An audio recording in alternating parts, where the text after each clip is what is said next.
In the previous video, you might have seen we tried to install a belt. I tried showing you your belt rotation and which way it installs onto your engine. And we had this bearing issue where the belt comes through and back and it would touch. Video's in the description if you want to see what I'm talking about visually.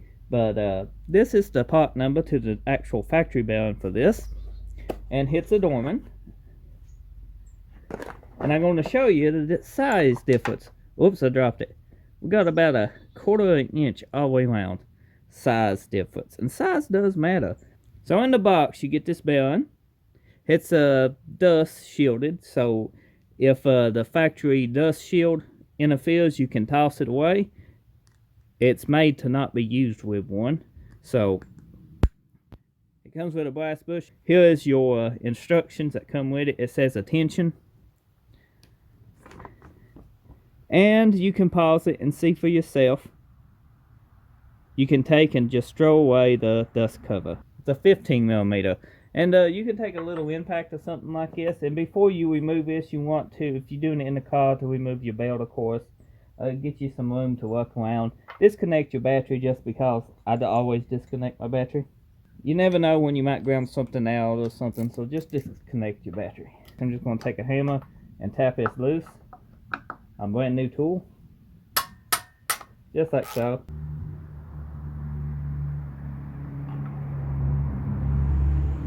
Okay, that's stuck on that pretty good. Without trying to kill everything out. There we go. It goes on the same way that one just came off, and it sets up just like so. Now we're going to take and install a bolt. So you can install the dust shield, but if it interferes or for clearance issues, you remove it.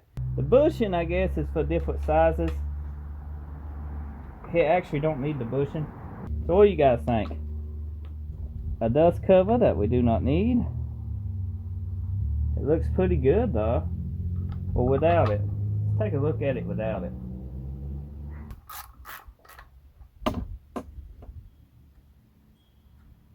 Now that's a tight bearing. Very tight. So tight that it's actually hitting on the back of it. So what the issue was, from the factory, they didn't drive this bearing in as far as it should be. I guess quality control. It should be a little bit, just flush with that, and it was setting up kind of higher. But we knocked that on in. Everything spins smooth like it should. Just took a hammer and a socket. Just be mindful, you want to set on the outside edge of this and not hit where the dust shield is. So now I get to decide, are we going to use this? I mean, we can. Ain't going to hurt nothing. It's a dust shield. And it actually hides the made in China thing that it says on that bearing. So let's go ahead and put this on. Now this does got a torque spec on it. I don't know it right offhand. It came off with a tap of the hammer, so I'm going to tighten it with a tap of the hammer.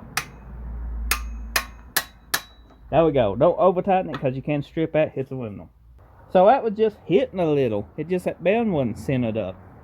Now, you can change these bearings out. Now you can knock these bearings out of your pulleys here and replace them. They just knock through. As you can see here, this one's actually set all the way. And you just knock them out, and you can take and match the bearing up, and you don't have to buy a whole pulley.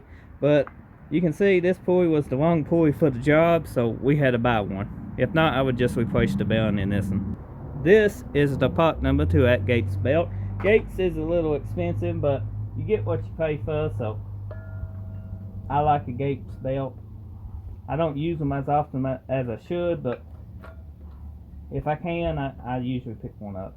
So it goes around just like this, just like the video I got in the description below where I found the pulley was bad. This goes up like so, and oh look, we don't hit. Wow, that's what we needed. So put it around here, make sure everything's lined up pretty straight, and is on the pulleys. Now we're going to take the right here, this tensioner. I'm going to put my socket on it, hopefully, and then I'm going to press down on it, and technically that should bring it down. Now you can see our belt is on and loose, so when we let this go, it actually puts tension on this whole belt. It's like so. As you can see, it's pretty simple to install this pulley. Even if this was in the car, you just want to disconnect your battery just to be safe. You don't want it shorting anything out. And you want to take your belt off, and then pretty much you just zip this off and then install your new one. If it fits a little tight, just knock your belt in a little, as we did this one. The belt wraps around just like so and goes on. If you do this and you see any cracks in your belt, replace it. But if it looks good, just reuse it. So if you found this video helpful, be sure to drop a like, leave a comment, and if you're new, get subscribed. And if you're a returning subscriber, thank you for watching. I appreciate it. And I'll see you on the next video.